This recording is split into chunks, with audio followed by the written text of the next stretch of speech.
start. So, like I had said earlier, we will be starting with this chapter called absorption by roots. It is one of the first chapter in this whole unit of plant physiology. So we'll just have a quick brief round of what is plant physiology, and then we will go over to the absorption by roots. As usual, I have kept the content of the syllabus that's present that you need to study or that you need to be aware of. So majorly, it is the processes related to the absorption of water, and specifically restricting it to the root type of structure. Then what are those characteristics which will allow the water to get absorbed, that we are going to study in terms of roots, structure of the root, of course. And there are different forces or different what we call as pull force that is being present with these different absorption process that we are going to study. And the last topic is the experiments to show the conduction of water through xylem. Now, if you guys are back to the campus, we should do this experiment offline in the laboratory setup. But otherwise, we will just have to look at the pictures or videos if you are not coming here. So that is the total content of this chapter. So in general, plant physiology, it refers to anything that is dealing with the life function of the plant, right? It is a branch of biology which deals with the life functions of the plant. Now, what are those life functions in the plant? You know, photosynthesis, respiration, and so many different processes, even the absorption of water or the transport of food using phloem tissue. All of those are the life functions of the plants. So that whole topic is covered with the plant physiology section. Now, includes the functioning of the individual cell or the tissues or even the organs and the organ system. Plant cells, you know, the parenchyma, like sclerenchyma, these are the type of cells. Then tissues, if we talk about, like a certain xylem and phloem tissue together, that is vascular bundle is a type of tissue. Organs, we can call it like a stem or a root or so, and their relatively organ system, that is further branching and so on, and the organism as a whole, that is the whole plant. So that is what is covered with the plant physiology section. It's majorly a type of rather the section of the botany also, you can say, because botany deals with the study of the plants. Again, one simple example that is dealing with this chapter, that is absorption by roots, is the transportation in plant. Now, in general, with the plants, there are two types of transport processes. One is water with minerals, and the other one is water with the food. So, mineral and water, they are carried by the xylem tissue, and the food and water, that is carried by the phloem tissue. And through various processes, they can be called as diffusion, osmosis, and so on. So that is the transportation into these different plants. Now, coming to the main topic. Now, how does and why does this absorption by root happens? So obviously, the roots, they are present in the soil. One of the function is to support the structure of the plant, right? Whatever is growing above the ground, that needs a support, and that is one of the function of the root. And the other function which we are going to study here is to absorb the water as well as the mineral nutrient. So that means we are only going to talk here about the xylem kind of tissue and not the phloem tissue as such. So, but the water conduction does happen in the phloem also, but that is with the food, but that we are not going to see. We are only looking at the conduction of water and mineral nutrients from the soil via xylem tissue. And then after it is being absorbed, this water and nutrient, it will conduct or it will be transferred upwards towards the stem and leaves and so on. So there are different structures that will this water and mineral will go to. Now, we need to understand why there has to be a need for water and why there has to be a need for mineral nutrient for the plant. Why does a plant need these two things? So first is need of the mineral nutrient.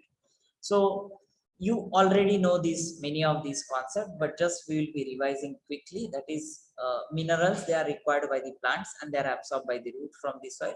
Now, some of them, they are either absorbed as salts or they are absorbed as iron molecule. When they are absorbed as salts, they are in the form of nitrate, sulfate, phosphate, and so on. When they are in the form of ions, they are in the form of like potassium, calcium, magnesium, and so on. So this part, I guess you can simply imagine how it functions. Then they are required, like mineral constituents, they are required as the constituents of the cell and cell organelles, and also for various of the synthesis processes. So for example, in case of photosynthesis, you need certain ions like magnesium and so for completing the function of photosynthesis. And without that, photosynthesis may not be complete. And that is when you would have seen if the soil content of these ions or these minerals is less, there are certain disorders that are visible on the plant leaf. So for example, there is something called as yellowing of the leaves. When the leaf is still alive, then there are these yellow patches which grows on the leaf of the plant, and that is one of the example or indication of the what do you say, reduced level of these ions. So that way plant will always need these mineral nutrients. That is one thing. With functioning of the enzymes, like for example, even in this function of respiration or photosynthesis, there are certain enzymes which perform the function of either synthesizing a molecule or breaking down a molecule. In both of these processes, enzymes play a very important role, and these ions, they act as a catalyst or they help these enzymes in performing their function. That is what is the catalyst function. Now, the nutrients which are required by the plants for their growth, repair, maintenance, as well as for the completion of their cycles, they need to be absorbed, and that is why this absorption by root has to happen. So these are in general points for why there has to be a need by the plant for the absorption of the mineral nutrients. Now we will look at why there is need for water in general. Now, you are aware of that human body is also comprised of almost 70% of water, right? And similarly, the plant, they also have important constituent, which is water in the cytoplasm, or what is also called as protoplasm. Now, if water is the one of the major content in the plant cells, obviously it has to be absorbed from the soil or from somewhere. Somewhere there is no option, so only soil. So then the need of these water inside the plant body for various functions. That is for photosynthesis, transpiration, or transportation, or mechanical stiffness. Now, photosynthesis, you are very much again like know this fact. Water will use by the green leaves as a raw material along with the carbon dioxide. It will form the glucose, that is the food for plant. Then transpiration. Now, transpiration is one of the very interesting process that happens in the plant, and I had probably said it earlier. This is analogous to sweating in human, right? We do sweat some water outside our body to cool down the body. Similarly, plant does the same by a process called, which is called as transpiration. So there is lot of water which is being released by the stomata structure through the plant, through the leaf of a plant, and the water goes out as water vapor. So that is the transpiration, which is similar to perspiration in human. Then transportation, again a very simple fact there.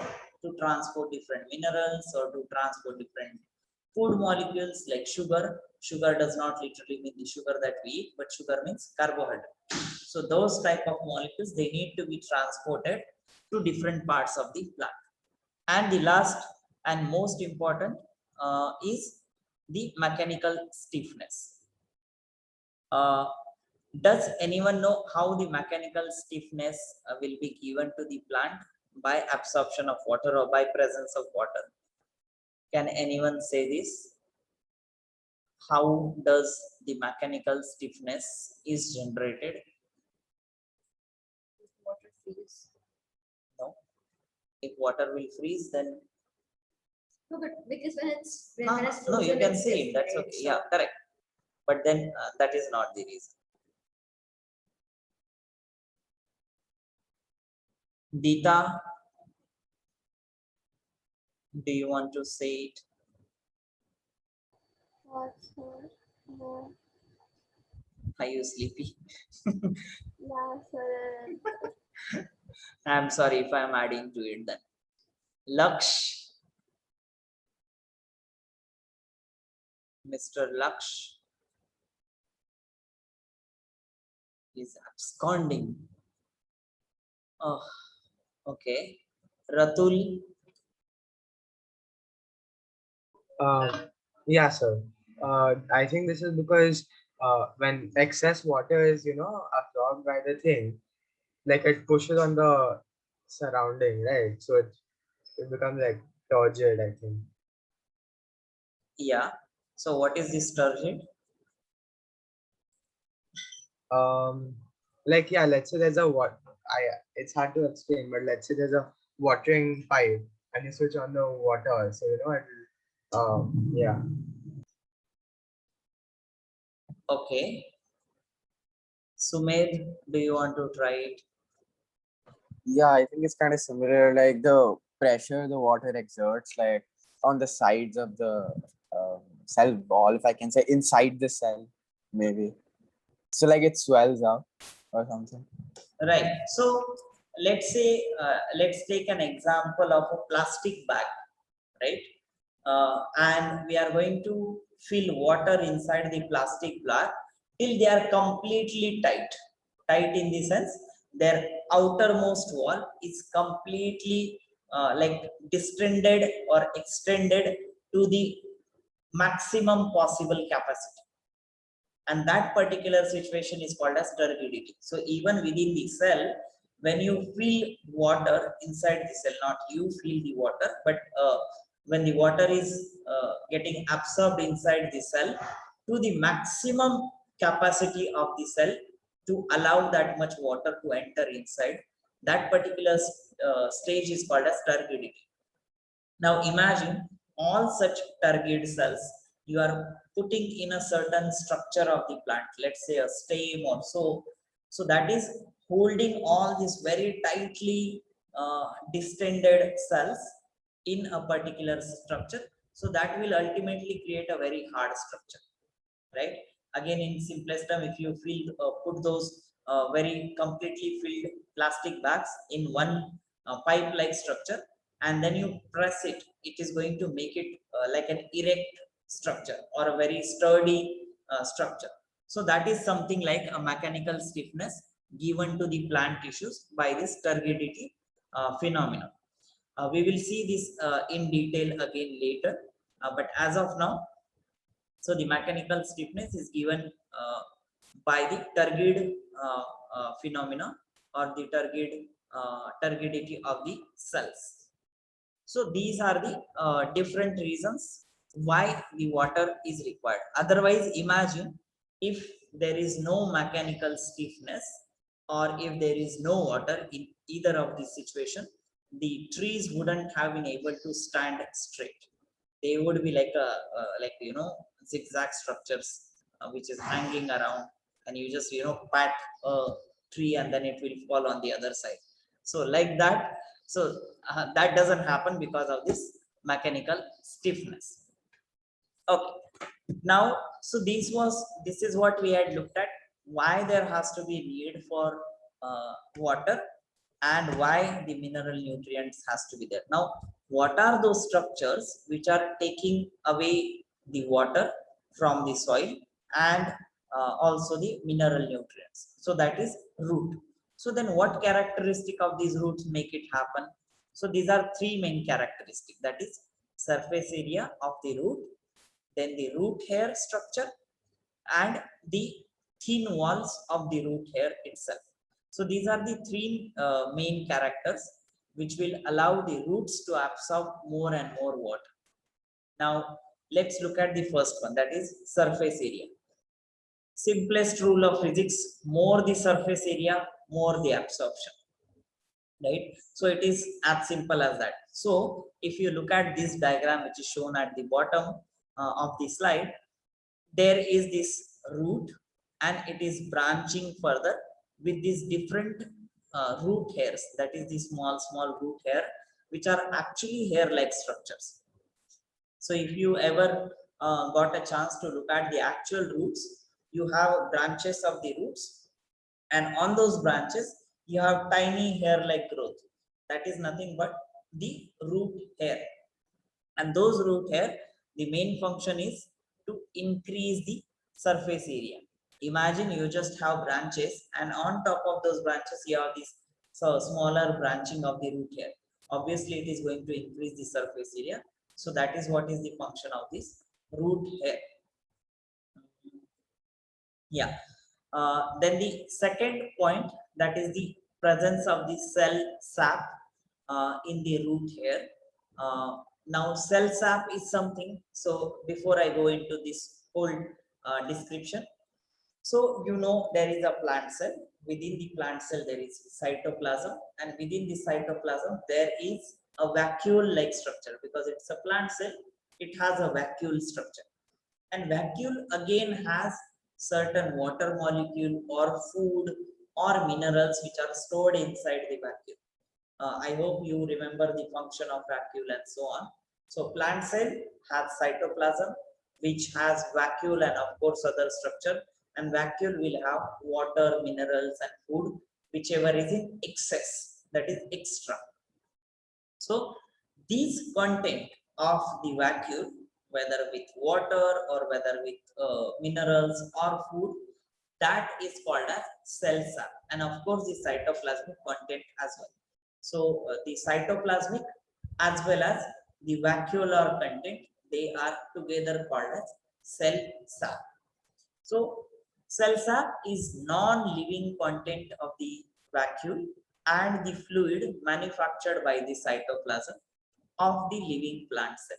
So obviously vacuoles, they like living plant cell only will have all of these components. So that is the content of the vacuole and the fluid which is manufactured by the cytoplasm. Fluid is nothing but the water there. In cytoplasm there is maximum water, so no other fluid is present. So it is that particular water, together it is called as cell sap. Now these root hair, they are extension of the outer epidermal cells of the root containing the large vacuoles. So I guess I have a diagram here.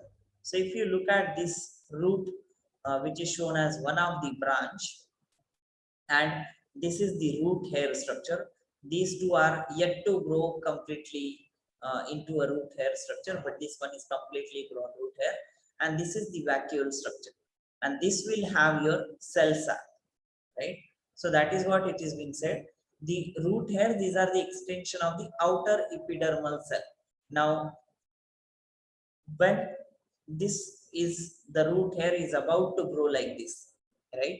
You see this outermost layer, that is this two lines, that is the epidermis of the root, that is the outermost layer of the root hair or the root structure, and that is growing as an extension into the root hair. So that is what is being said here. The root hairs, they are extension of the outer or epidermal cells of the root containing large vacuoles, and then they are filled with a sort of solution. Solution here is referring to that water with minerals or food. So that is the sort of solution, that is called as cell sap. Now some salts, they are dissolved in it, therefore it usually has a concentration higher than that of the surrounding water. Now because let's say this is the vacuole structure which is pointed here, has higher number of like let's say salt molecules compared to the cytoplasmic content. So that way this will establish a concentration gradient from within the vacuole to the cytoplasmic space. So that is what is referring to. So some of the cells are dissolved in it, some of the salt molecules are dissolved in it, and they will create a concentration higher than that of surrounding water from the cytoplasmic space. And this is exactly one of the important phenomena why it will allow to draw the outside water from the recurrence, that is like always now and then osmosis happening. So that is the recurrence of osmosis, which will be fetching water from outside the roots, that is from the soil structure, to the root, that is inside the root part. So that is the cell sap. So this concentration gradient within the vacuole plays an important role in absorbing the water from the soil through this root hair structure, and then ultimately it will be collected into xylem. It will go on to different plant tissues and so on. Then the third point, after surface area, cell sap, and the root hair having thin wall, is one of the major characteristic which allows the roots to absorb water, that is very thin walls. So like every plant cell, like general structure of plant cell, it will always have two outermost layer, that is the cell wall and the cell membrane. So in this case also, if you see the outermost line that you see, that is the cell wall, and inner to that, that is your cell membrane. These two membranes both are very thin, but the outermost wall is permeable to everything, and innermost wall, that is the cell membrane, is semi-permeable. Semi-permeable means, or rather permeable is, it will allow movement of most of the molecules, right? Whether it's small or big or so on, it will allow the movement of most of the molecule. And semi-permeable means it will only allow selective molecules. Not all molecule can pass through the semi-permeable membrane. So the cell membrane, that is the innermost layer, is actually a semi-permeable membrane, and that is allowing only certain molecules to pass through it. So then, and these are all the different characteristics. Now, if we just quickly go over this diagram, you can see originally this would be like normal epidermal cell, that is the outermost layer of the root structure, that will grow, extend, like you are seeing here, these two small outgrowth, and then it will grow further into the root hair like structure, which has a nucleus, a vacuole, a cytoplasm, then cell membrane, cell wall, and the epidermal cell itself. So that is how the root hairs, they are growing around the root structure. Okay, any question here so far? Anyone?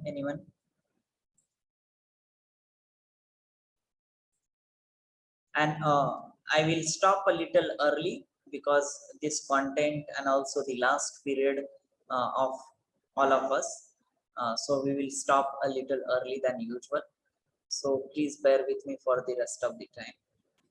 Now, so coming to the main processes of this absorption, or which will allow the conduction of water and minerals through the plant tissue, that is, there are various number of these processes, which is imbibition, diffusion, osmosis, active transport, and turgidity or flaccidity.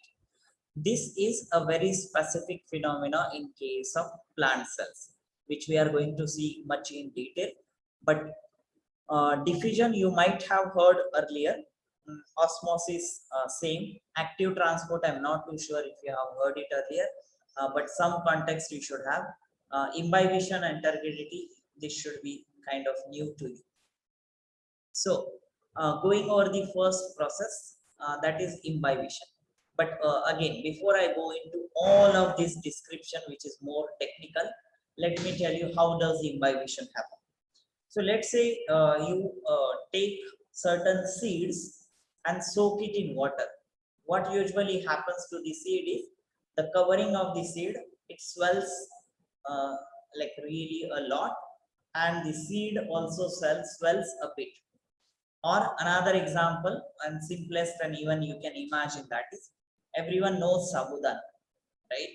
When you soak sabudana inside water, what usually happens is the outermost layer of that sabudana, the individual granule or individual molecule, that swells a bit, right? And the innermost core is comparatively less soaked, or let's say, if I can say, it's relatively harder than the outermost surface of that sabudana.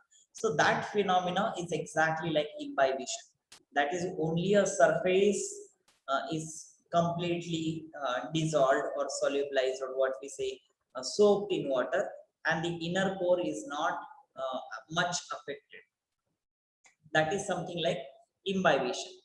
Again, if you know isabgol, that is flaxseed, those kind of seeds, if you have ever soaked in water, their outermost wall becomes really like spongy material, and the inner seed part, that is still a hard tissue. So that is again imbibition phenomena. So this imbibition is a phenomena by which both living as well as dead plant cell, they will absorb water by surface attraction. And like I said, this is only a surface phenomena, and only the surfaces, that is the outermost surfaces, they will absorb lot of water. It might diffuse into the internal layers later, but at first it is only the surface attraction or surface phenomena. So imbibition is in general a type of diffusion. Can anyone explain what is diffusion quickly here? What do you think of diffusion?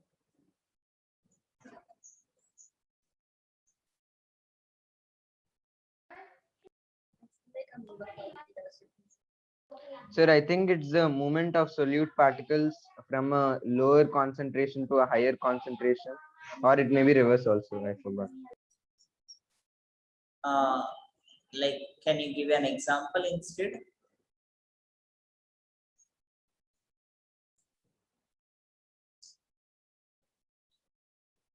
Yati, Miss Yati, are you there? Yes, sir. Can you explain diffusion?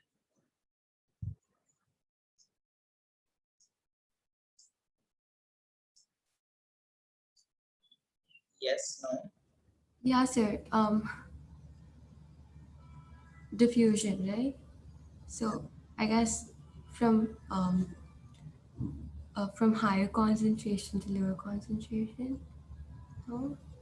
Yeah, that's correct. I guess someone even said the same. But what could be the example? Like, if I have to explain in very layman's term to someone, how will you explain it? Um, in what terms though? Like any example? Common language, No. without using the solute, higher concentration, lower concentration. All of these are terminologies. Without using them, how will you explain?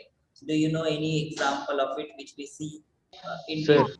So if you like put like a drop of ink in water, so it dilutes like because it diffuses, or salt in water. I mean, not that's not really diffusion, but yeah. Yeah, someone else was saying something as well. sir, I was saying tea bag. Yeah, tea bag, right? You make a dip tea, you just put it in hot water, and the tannins or the caffeine will diffuse from the tea bag into that hot water. So these are the simplest phenomena of diffusion. Now, imagine this diffusion happening only on the uh, outer surface. So that particular phenomena will be called as imbibition. So imbibition is the type of diffusion where the water is absorbed by the solid particle, and these solid particles, they are called as colloids. So when the solid particles, they are solubilized completely, we call them a solute, right? And when they are not dissolved, but they are just absorbing the water, we call them colloids.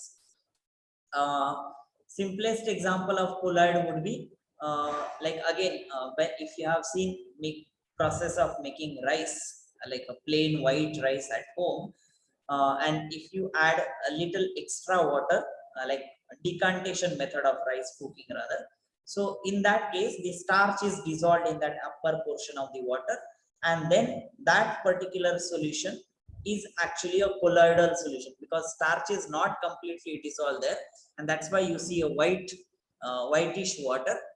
So, but that starch has absorbed some water. So that is the difference between soluble or the solution, that is true solution, and colloidal solution. So that starchy water is nothing but a colloidal solution. So something similar again in case of that sabudana also happens.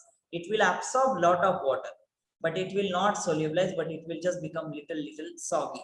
So that way it is like absorbing the water and then causing an enormous increase in the volume. That is obviously there is an increasing volume because water is getting absorbed inside, and the solution is not formed in the process. And like I said, this does not form the solution at all, because the colloid is not getting solubilized, rather it is just absorbing the water. And this water absorption by the colloids is known as imbibition.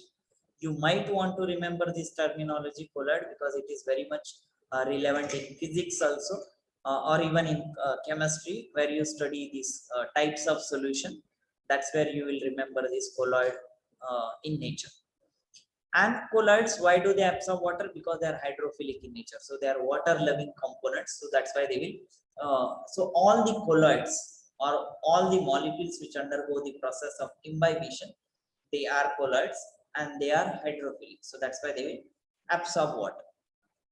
And the in this case another two important terminologies, that is the solid substances, that is one which absorb the water, is called as imbibants, and the imbibe liquid, that is the solvent which is getting absorbed onto the solid substances, that is called as imbibate. And again the example is absorption of water by the seed or the dry wood. The example of this dry wood seed, of course you can imagine of like a peanut soaked in water and so on, and the outermost skin getting a lot of water. In case of dry wood, if you have observed in rainy season, the wooden doors, they become little fluffy. Why? Because the moisture in the air is too much, so this will be absorbed by this dry wood and it increase a bit in size, and that is why it becomes like hard to close and so on. That is the again example of imbibition. The capacity of imbibing will differ in different imbibants, obviously depending on how much is the ability of that particular solid molecule to absorb water. This ability or this capacity of the water absorption will be different. So for example, in case of proteins, these are hydrophilic colloids, because proteins are polar in nature, water is also polar in nature. They will absorb water and they have maximum imbibing capacity compared to the starch, which has less, and cellulose, which has even less capacity. So if you put proteins in water, it will absorb water and it will increase in volume. Starch, it will increase in volume but to a very small extent, and cellulose may not even absorb any water. It's like completely insoluble in water. So that way the imbibing capacity will be different for different molecules. Okay, I guess this should be the last slide that we study, and then we will stop for today. So there are few important characteristics of this imbibition, and these are highlighted here. That is water potential. Now again, do not get scared by the terminologies. Water potential is not referring to any electric potential or any of that sort of terminology, but it simply refers to the ability of water to get absorbed. That is the water potential.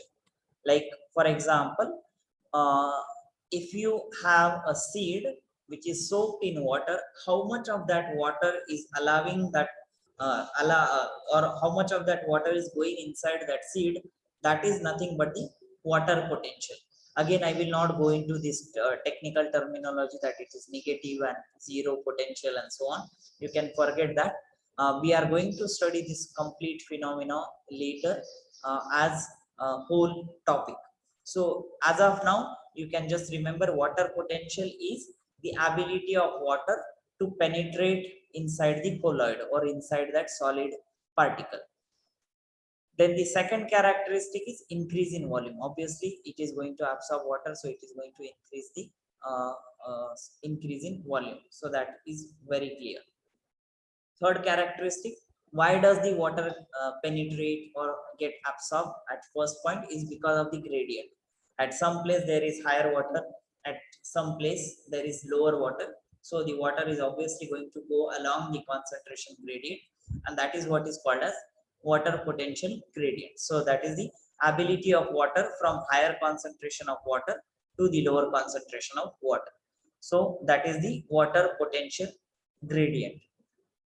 And the heat of waiting.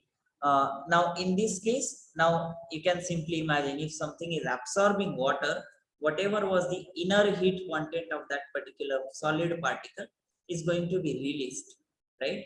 So like if you have ever observed this phenomena, that you keep the rice or any grain in hot sun, it will absorb that heat, and then you soak it in water, and then you just keep a hand over that solution. You actually feel the warmth of this heat of waiting, and that is the heat released during this imbibition process. And the last and important point, that is adsorption. It is just the surface phenomena where the imbibant will hold certain water molecule or imbibe it by the adsorption process. Now, another example of this adsorption is, let's say you have a sponge and you have a charcoal. If you pour water on both of these things, sponge will absorb the water. That means water will go to the innermost layer of the sponge. But in charcoal, the water will not go in the innermost layer, rather it will only stay on the surface of the charcoal. That is what is adsorption, and with sponge it is absorption. Yeah, AB for sponge and AD for the charcoal like situation. So that is the surface phenomenon. Okay, if there are any questions, I'll be happy to take it. If not, we will stop here today for today.